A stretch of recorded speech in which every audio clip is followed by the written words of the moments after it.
জানো তো, ভিডিওটা বেশ অনেকদিন বাদে পোস্ট করছি শরীর খারাপের জন্য। এই কর্মব্যস্ত জীবনের মাঝে একটু সময় বার করে মার্চ মাসের শেষের দিকে একটু ঘুরতে গিয়েছিলাম।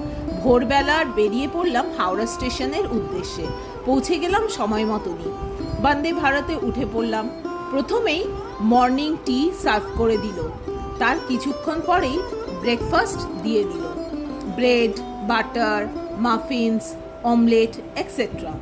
এই প্রথম বন্দে ভারতে ওঠা তো ভালোই এনজয় করছিলাম। তারপর বেলা বাড়ার সাথে সাথে কর্মব্যস্ত হয়ে গেল গোটা শহরটা, চারিপাশটা।